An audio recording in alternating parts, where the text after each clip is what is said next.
Welcome everyone. मैं आपका paper ecology जो है वो पढ़ा रही हूँ अभी। तो इसमें हमने इकोलॉजी जो पेपर है इसमें हमने जिन जिन टॉपिक्स के बारे में डिस्कस किया था वो हम डिस्कस कर रहे थे कुछ टर्म्स के बारे में, जिनमें से हमने कुछ टर्म्स हैं वो डिस्कस की थी। कौन कौन सी की थी? इंडिविजुअल की डेफिनेशन हमने डिस्कस की थी, इकोलॉजी की डेफिनेशन की थी, इकोसिस्टम की डेफिनेशन है वो डिस्कस की थी। उसके बाद में हमने इंडिविजुअल्स की डेफिनेशन है वो डिस्कस की। इंडिविजुअल्स के बाद में जो लेवल है इकोलॉजी का, इकोसिस्टम का अपर लेवल, जो पॉपुलेशन है उसके बारे में डिस्कस किया। पॉपुलेशन के बाद में हमने बात की थी किसके बारे में? कम्युनिटी के बारे में बात की थी। कम्युनिटी के बारे में इससे हायर लेवल जो कि क्या है आपका इकोसिस्टम है उसके बारे में है हमने डिस्कस है वो कर लिया था। तो इतनी चीज़ें हमने डिस्कस है वो कर ली थी। अब नेक्स्ट चीज़ है वो डिस्कस करने जा रहे हैं। Next thing we are going to discuss is the biome. Biome क्या है? बायोम जो है उसके अंदर क्या होगा कि इकोसिस्टम्स हैं वो उनका कंबाइंड फॉर्म होगी, मतलब ग्रुप ऑफ इकोसिस्टम्स जहाँ पे क्या होगा कि सिमिलर कम्युनिटीज़ हैं वो रहती हैं, एक जैसी कम्युनिटीज़ है वो रहती हैं, उसे क्या कहते हैं? बायोम है वो कहते हैं। मतलब कि जैसे हम बात करें कि जैसे मतलब सिमिलर स्पीसीज़ का मतलब सिमिलर प्लांट स्पीसीज होंगी, सिमिलर ही एनिमल स्पीसीज है वो होंगी बायोम के अंदर, ठीक है। तो मतलब अर्थ पे, प्लैनेट पे ऐसी बहुत सी जगह है जहाँ पे कि सिमिलर स्पीसीज़ है वो पाई जाती हैं। उन एरियाज़ को हम बायोम में इंक्लूड करते हैं। जैसे कि हम बात करें कि टुंड्रा बायोम जो है जहाँ पे टेम्परेचर जो है वो कम होता है, तो टुंड्रा बायोम जो है उसके अंदर क्या होगा कि सेम जितने भी बायोम के जितने भी पार्ट्स होंगे वहाँ पे क्या होगा, एनिमल स्पीसीज़ और प्लांट स्पीसीज़ है वो सेम होगी। उसके बाद में टैगा की बात करते हैं, तो टैगा के अंदर जो टुंड्रा से थोड़ा सा कम टेम्परेचर है, थोड़ा सा ज़्यादा टेम्परेचर है वो होता है, तो टैगा के अंदर भी क्या होगा, प्लांट और एनिमल स्पीसीज़ है वो सेम होगी। हम यहाँ पे वेदर को इंक्लूड नहीं कर सकते। वेदर जो है, वेदर तो अदर फैक्टर्स पे भी डिपेंड करता है। वेदर कंडीशंस ऑलमोस्ट है वो सेम होती हैं, ऐसा नहीं है कि बिल्कुल एग्जैक्टली सेम होंगी। अदर फैक्टर्स भी डिसाइडिंग फैक्टर्स होते हैं वेदर के लिए, ओके। तो we are just including the only plant and the animal species and the other species that are living in the area, जो कि वहाँ की जो कंडीशंस है वो क्या है, सेम है, ओके। और जैसे हम बात करते हैं डेजर्ट की, तो जहाँ भी अर्थ पे जितने भी एरिया में डेजर्ट है वहाँ पे एनिमल और प्लांट स्पीसीज है वो क्या होंगी, सेम होंगी। मतलब सेम कम्युनिटी है उन एरियाज़ के अंदर है वो डोमिनेंट होंगी।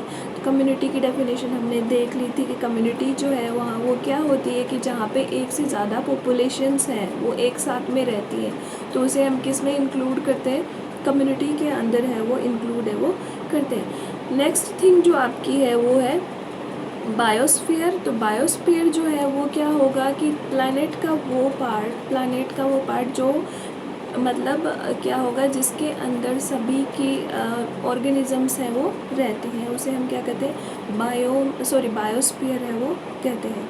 अब बायोस्फीयर है वो 3 पार्ट से मिलके बना हुआ है। कौन कौन से? एटमॉस्फेयर है आपका, लिथोस्फीयर है एंड द हाइड्रोस्फीयर। हाइड्रोस्फीयर के अंदर आपका कौन सा पार्ट आएगा, वाटर पार्ट आएगा, ओके। एटमॉस्फेयर है वो है ही वायुमंडल जो आपके चारों ओर है वो अवेलेबल है वो, और हाइड्रोस्फीयर वाटर, मतलब अर्थ का कितना 70% पार्ट है वो कहाँ किससे बना हुआ है, वाटर या हाइड्रोस्फीयर से बना हुआ है। बाकी लिथोस्फीयर जिसमें लैंड और सॉइल पार्ट है वो आता है। तो ये तीनों इंटरेक्ट करके किसका फॉर्मेशन करते हैं, बायोस्फीयर का फॉर्मेशन है वो करते हैं। तो बायोस्फीयर के अंदर सभी एनिमल स्पीसीज जितनी भी लिव ऑर्गेनिजम्स हैं वो रहते हैं, वो एरिया को हम क्या कहते हैं, बायोस्फीयर है वो कहते हैं। और बायोस्फीयर किस किस से मिलके बना हुआ होता है, atmosphere, hydrosphere and the lithosphere से मिलके है वो बना हुआ होता है, ओके। नेक्स्ट थिंग इज़ ये आपका बायोम है उसी को इसमें शो किया हुआ है। जो आपको ये ब्लू लाइन दिख रही है वो है लैटिट्यूड, जिसे हम लैटिट्यूड है वो कहते हैं।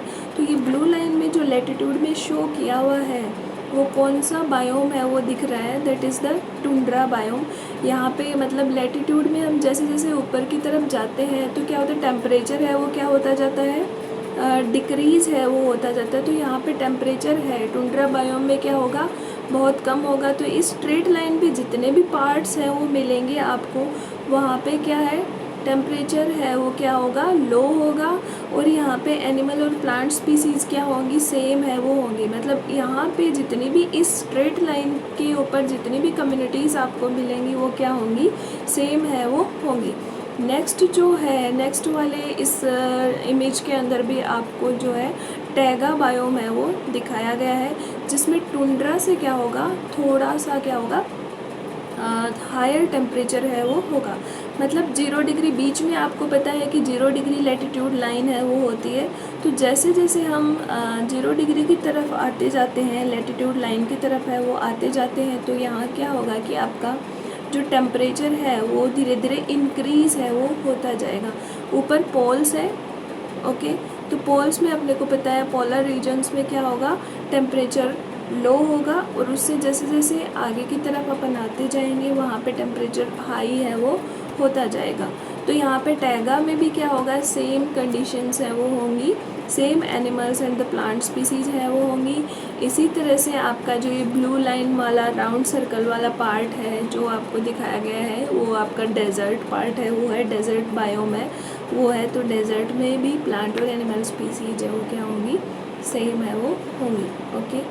तो नेक्स्ट आपका टॉपिक है वो शुरू होने जा रहा है, that is the limiting factors, okay. Limiting factors हैं वो क्या है, कौन कौन से इस लिमिटिंग फैक्टर्स को एक्सप्लेन करने के लिए लॉज है वो दिए गए हैं, ये हम डिस्कस करेंगे अभी। तो लिमिटिंग फैक्टर्स है वो क्या होते हैं, लिमिटिंग फैक्टर्स है वो रिसोर्सेज और एनवायरमेंटल कंडीशंस जो क्या करती है, ग्रोथ को लिमिट करती है। ग्रोथ, किसी स्पीसीज़ के डिस्ट्रीब्यूशन, किसी स्पीसीज़ की अबंडेंस को क्या करती हैं ये, लिमिट है वो करती है, रेस्ट्रिक्ट है वो करती है, ठीक है। Limiting factor is a resource और environmental conditions which limits the growth, distribution, मतलब उन ऑर्गेनिज्म या उन पॉपुलेशंस का डिस्ट्रीब्यूशन है, वितरण है, उसको क्या करती है, रोकती है। अबंडेंस मतलब प्रचुरता, उन ऑर्गेनिजम्स और पॉपुलेशंस की अबंडेंस है उसको भी क्या करती है, रेस्ट्रिक्ट है वो करते हैं। उन फैक्टर्स को हम क्या कहते हैं, लिमिटिंग फैक्टर्स हैं वो कहते हैं। मतलब कि एनवायरनमेंट के अंदर फैक्टर्स हैं वो प्रेजेंट है, अपने को पता है कि अपने चारों तरफ क्या है, एनवायरनमेंट है। तो एनवायरनमेंट में बायोटिक फैक्टर्स भी हैं और एबायोटिक फैक्टर हैं, वो दोनों हैं। तो वो फैक्टर्स जो किसी पॉपुलेशन, किसी ऑर्गेनिज्म की क्या करते हैं, ग्रोथ को, उनके डिस्ट्रीब्यूशन को और उनकी अबंडेंस को क्या करते हैं, रेस्ट्रिक्ट या लिमिट करते हैं, उन्हें हम क्या कहते हैं, लिमिटिंग फैक्टर्स हैं वो कहते हैं, ठीक है। तो जैसे अभी हम बात करें कि आपका जो एक्वेटिक सिस्टम है, तो एक्वेटिक सिस्टम के अंदर क्या होगा कि फॉस्फोरस है वो लिमिटिंग फैक्टर की तरह है वो काम कर सकता है, ओके। टुंड्रा बायोम, अभी हमने बात की थी कि टुंड्रा बायोम में क्या होगा, टेम्परेचर है वो क्या होगा, लो होगा। तो लो टेम्परेचर है तो यहाँ पे इस लो टेम्परेचर पे क्या होगा कि कुछ स्पीसीज या कुछ ऑर्गेनिजम्स हैं वो क्या है, वो ग्रोथ है वो शो नहीं कर पाएंगे, उनकी जो ग्रोथ है वो क्या हो जाएगी, कम हो जाएगी या रुक जाएगी। तो टुंड्रा बायोम के लिए टेम्परेचर है वो क्या करता है, लिमिटिंग फैक्टर की तरह काम है वो करता है। इसी तरह से पोलर रीजन सेम ही थिंग है, पोलर रीजन्स में हम क्या बात करते हैं, टेम्परेचर की बात करते हैं, तो वहाँ भी टेम्परेचर आपका क्या करेगा, लिमिटिंग फैक्टर की तरह है वो काम करेगा, ओके। तो लिमिटिंग फैक्टर क्या होंगे, वे फैक्टर्स एनवायरनमेंट में अपने को पता है कि बायोटिक और एबायोटिक दोनों फैक्टर्स हैं वो प्रेजेंट है। तो वे फैक्टर्स जो किसी ऑर्गेनिज्म की क्या करेंगे, ग्रोथ को रेस्ट्रिक्ट करेंगे, उनके डिस्ट्रीब्यूशन को रेस्ट्रिक्ट करेंगे और उनकी अबंडेंस को रेस्ट्रिक्ट है वो करेंगे, तो उन्हें हम क्या कहेंगे, लिमिटिंग फैक्टर्स हैं वो कहेंगे। ओके। नेक्स्ट थिंग है कि principle and the laws of the limiting factor. Okay, तो प्रिंसिपल, सबसे पहले जो प्रिंसिपल है वो इसका यही दिया गया था कि जो फैक्टर है उसकी कमी होगी या उसकी शॉर्टेस्ट सप्लाई होगी, वो क्या करता है, ऑर्गेनिज्म की ग्रोथ को या उसके डेवलपमेंट को क्या करता है, लिमिट है वो करता है। मतलब उसके लिए वो फैक्टर जो ऑलरेडी ही क्या है, कम मात्रा में उपस्थित है, तो वो जो फैक्टर है वो ही नॉर्मली क्या करता है, लिमिटिंग फैक्टर की तरह कार्य वो करता है। लेकिन ये मेरे हिसाब से इसमें आप आगे 3 लॉज है वो देखोगे तो 3 लॉज हैं, उनके अंदर तीनों के अंदर क्या है, तीनों में अलग अलग बातें हैं वो की गई हैं। लेकिन मेन प्रिंसिपल क्या है कि भाई जो फैक्टर है बहुत ज़्यादा मात्रा में पहले से उपस्थित है तो वो क्या है, लिमिटिंग फैक्टर की तरह काम कर ही नहीं सकता। ओके, लेकिन जो फैक्टर कम मात्रा में उपस्थित है वो है उस ऑर्गेनिज्म, किसी ऑर्गेनिज्म के लिए या किसी पॉपुलेशन के लिए क्या कर सकता है, लिमिटिंग फैक्टर की तरह है वो काम कर सकता है। ओके, तो नेक्स्ट थिंग जो है, इसके लिए 3 लॉज हैं वो दिए गए हैं लिमिटिंग फैक्टर के लिए। सबसे पहला है लिबिक्स लॉ ऑफ मिनिमम, दूसरा है Blackman's law of limiting factors, तीसरा है शेल्फर्ड्स लॉ ऑफ टॉलरेंस। ये तीनों जो तीनों जो लॉज हैं वो क्या करते हैं, इस प्रिंसिपल, लिमिटिंग फैक्टर के प्रिंसिपल को एक्सप्लेन करने में है वो हेल्पफुल है। तो तीनों के बारे में हम 1 बाय 1 अभी है वो डिस्कस करते हैं। तो सबसे पहला जो आपका कॉन्सेप्ट या सबसे पहला जो लॉ है, that is the Liebig's law of minimum. Okay, तो ये लॉ जो है किसने दिया था, सबसे पहले डेवलप किया गया था किसके द्वारा, वॉन लिबिक जो साइंटिस्ट हैं उन्होंने ये दिया था। इससे पहले भी जो स्प्रेंजल जो साइंटिस्ट हैं ये इन्होंने इस लॉ को दिया था, लेकिन काम है आगे जो किया इसके ऊपर वो किसने किया था, लिबिक ने है वो किया था। तो इसके लिए हम लिबिक को ही मेन है वो मानते हैं। तो लिबिक लॉ ऑफ मिनिमम है वो किसने दिया था, लिबिक ने है वो दिया था। उससे पहले इसका कॉन्सेप्ट है वो स्प्रेंजल ने भी दे दिया था। ओके, तो अभी जो बात करते हैं वो क्या है कि लिबिक लॉ के अंदर है क्या। ओके, तो लिबिक लॉ के अंदर ये बताया गया है कि भाई जो फैक्टर, कुछ फैक्टर्स क्या होंगे कम मात्रा में, या कोई रिसोर्स है या कोई फैक्टर है वो कम मात्रा में उपस्थित है, तो वो क्या करता है, किसी पॉपुलेशन या ऑर्गेनिज्म की ग्रोथ को है वो रोकता है या उसकी ग्रोथ को है वो लिमिट करता है। ओके, तो this law states that the growth is regulated by limiting factors. Okay, इस लॉ के अंदर क्या है कि ग्रोथ है वो किसके द्वारा रेगुलेट की जाती है, लिमिटिंग फैक्टर्स के द्वारा है वो रेगुलेट की जाती है। ओके, तो जो रिसोर्स या जो फैक्टर है वो कम मात्रा में उपस्थित होगा उसके द्वारा ग्रोथ है वो रेगुलेट की जाती है, ना कि टोटल रिसोर्सेज अवेलेबल हैं उनके द्वारा। ओके, तो जो एनवायरनमेंट के अंदर तो बहुत सारे रिसोर्सेज हैं वो उपस्थित हैं, लेकिन ऐसा नहीं है कि सभी जो फैक्टर्स या सभी जो फैक्टर्स हैं वो क्या करेंगे कि ग्रोथ को है वो, ग्रोथ के लिए सहायक होंगे, ग्रोथ को बढ़ाने में सहायक होंगे। लेकिन कुछ फैक्टर्स जो कम मात्रा में उपस्थित होंगे उनकी कमी होने पर क्या होगा कि उनकी ग्रोथ है वो रुक जाएगी। तो उसे हम क्या कहते हैं, लिबिक्स लॉ ऑफ मिनिमम है वो कहते हैं। मतलब कोई फैक्टर कम मात्रा में उपस्थित है तो वो क्या करेगा, किसी ऑर्गेनिज्म की ग्रोथ को है वो कम कर देगा, रेस्ट्रिक्ट है वो करेगा।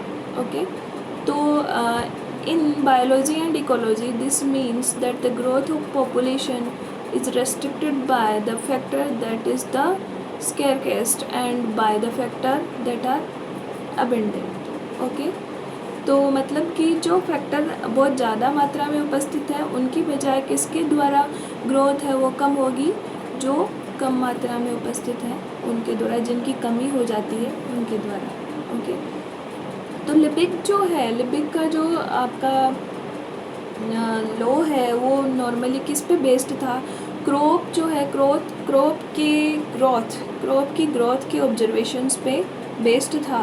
ओके, तो उन्होंने क्या किया था कि जो क्रॉप्स हैं उनको उगाया और उनको जो है सारे फैक्टर्स हैं वो अवेलेबल कराए। ओके, लेकिन सभी फैक्टर्स का एडिशन किया तो ग्रोथ है, ऐसा नहीं हुआ कि ग्रोथ है वो बहुत ज़्यादा है वो इंक्रीज़ हो गई। ओके, फिर उन्होंने क्या किया कि एक फैक्टर या एक न्यूट्रिएंट को क्या कर दिया, कम है वो कर दिया, तो ग्रोथ है वो क्या हो गई, डिक्रीज़ है वो हो गई। पहले तो क्या था कि सारे जो फैक्टर्स थे वो क्या थे, प्रेजेंट थे, अबंडेंट थे, तो इसका मतलब ये नहीं कि भाई ग्रोथ है वो बहुत ज़्यादा हो गई। ग्रोथ किस पे डिपेंड करेगी, जो न्यूट्रिएंट है वो कम है।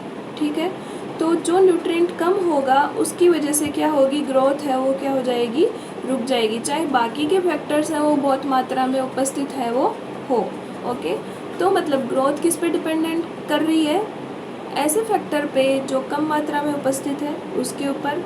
तो लिबिग्स लॉ है वो किस पे बेस्ड था, क्रॉप के ऑब्जर्वेशंस पे बेस्ड था, क्रॉप ग्रोथ ऑब्जर्वेशंस के ऊपर है वो बेस्ड था। इन्होंने अपना वो लॉ है वो दिया था। ओके, दूसरा जो है आपका लॉ है वो है Blackman's law of limiting factors. Blackman's law जो है वो इन्होंने फ्रेडरिक फ्रॉस्ट ब्लैकमैन ने दिया था 1905 के अंदर। तो उन्होंने क्या बताया कि जो ग्रोथ है, ग्रोथ और जो प्रोसेस है वो किस पे डिपेंड करती है, मल्टीपल फैक्टर्स पे डिपेंड है वो करती है। तो बहुत सारे फैक्टर्स जिम्मेदार होते हैं किसी पॉपुलेशन की ग्रोथ को कम करने के लिए। ओके, ऐसा नहीं है कि एक ही फैक्टर है वो किसी पॉपुलेशन की ग्रोथ के लिए जिम्मेदार है वो हो। जैसे कि इन्होंने लिबिग ने तो क्या किया था कि एक फैक्टर को जिम्मेदार बताया कि वो फैक्टर है वो ग्रोथ के लिए जिम्मेदार होगा जो क्या हो, कम मात्रा में उपस्थित हो। लेकिन इन्होंने क्या बताया कि भाई मल्टीपल फैक्टर्स हैं वो क्या करते हैं, किसी ग्रोथ को रोकने का काम, पॉपुलेशन की ग्रोथ को लिमिट करने का काम है वो करते हैं। तो इन्होंने अपना जो है एक एग्जांपल लिया था कि भाई जैसे हम बात करें कि फोटोसिंथेसिस की आपकी जो रिएक्शन है जिसमें कि carbon dioxide, water and the light energy मिलके किसका फॉर्मेशन करती है, कार्बोहाइड्रेट का फॉर्मेशन है वो करती है। ओके, तो इसके अंदर ब्लैकमैन ने क्या बताया कि लिमिटिंग फैक्टर्स है वो क्या हो सकता है, लाइट है वो भी लिमिटिंग फैक्टर है वो हो सकती है। अगर कार्बन डाइऑक्साइड कम मात्रा में अवेलेबल हो तो वो भी लिमिटिंग फैक्टर की तरह काम कर सकती है। अगर वाटर है वो कम मात्रा में अवेलेबल हो तो वो भी लिमिटिंग फैक्टर की तरह है वो काम है वो कर सकता है। ठीक है, अब जैसे हम माने फॉर एग्जाम्पल अगर हमने CO2 कंसंट्रेशन है उसको क्या कर दिया, कम कर दिया, CO2 कंसंट्रेशन है वो क्या हो रही है, कम हो रही है। क्यों, क्योंकि स्टोमेटा है वो क्या हो रहे हैं, क्लोज है, स्टोमेटा क्लोज है, जिससे क्या होगा, CO2 की कंसंट्रेशन है प्लांट के अंदर है वो कम हो जाएगी। तो CO2 की कंसंट्रेशन जैसे ही कम होगी फोटोसिंथेसिस की रेट है वो भी क्या हो जाएगी, स्लो है वो हो जाएगी।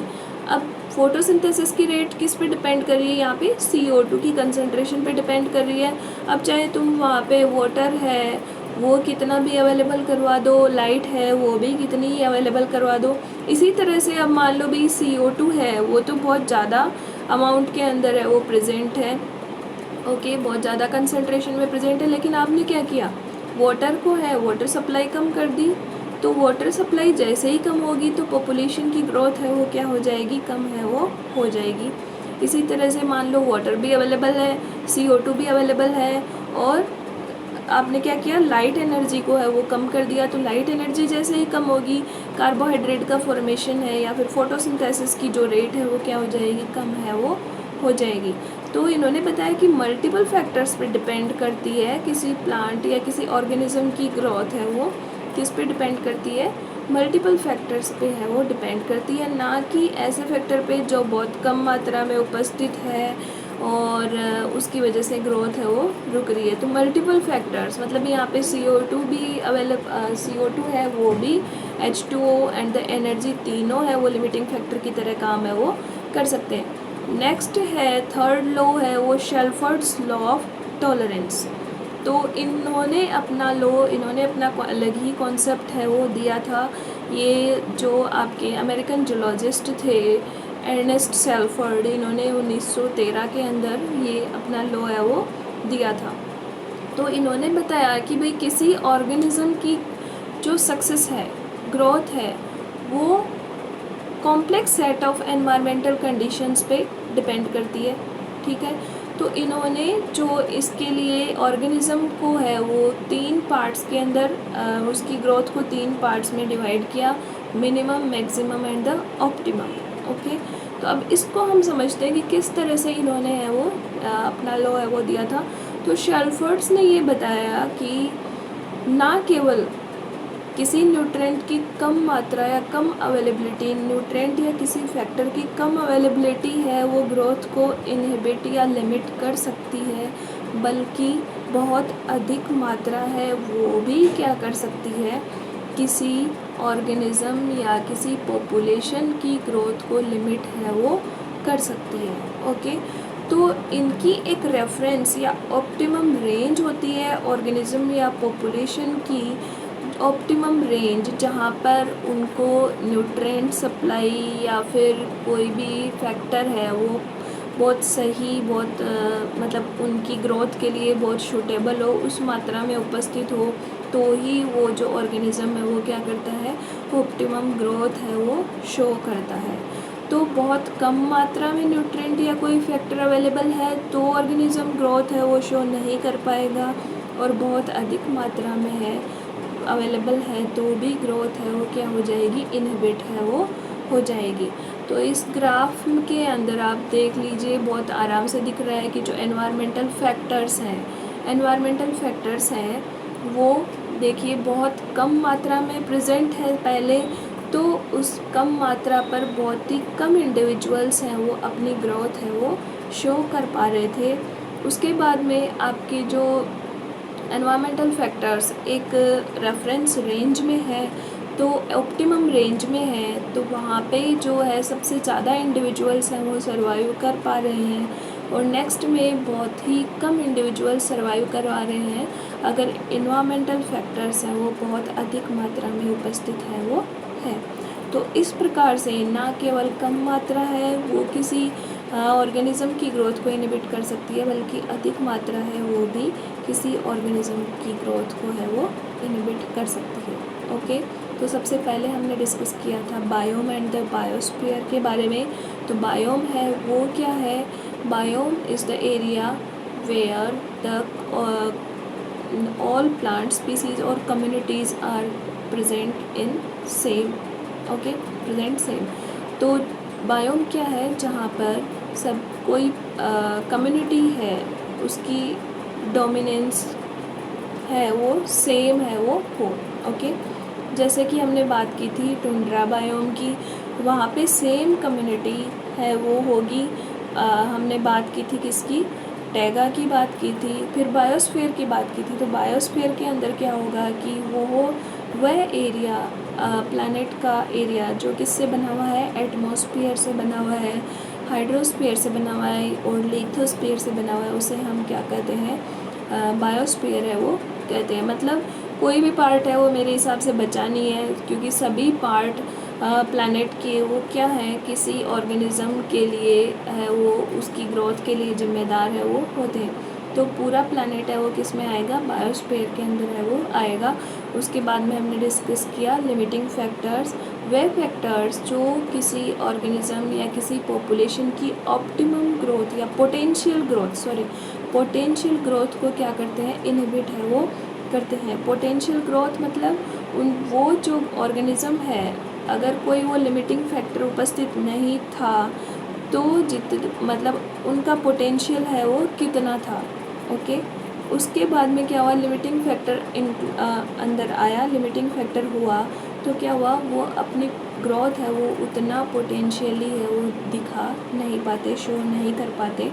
तो लिमिटिंग फैक्टर के कॉन्सेप्ट्स, उसके लॉज बहुत इंपॉर्टेंट है। ये तीनों लॉज कौन कौन से, Liebig's law of minimum, Blackman's law of limiting factor and the third is the Shelford's law of tolerance.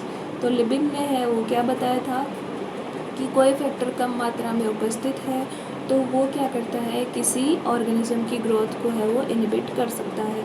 दूसरा जो है आपका ब्लैकमैन ने बोला कि मल्टीपल फैक्टर्स हैं वो किसी ऑर्गेनिज्म की ग्रोथ को है वो रोकने के लिए जिम्मेदार है वो होते हैं।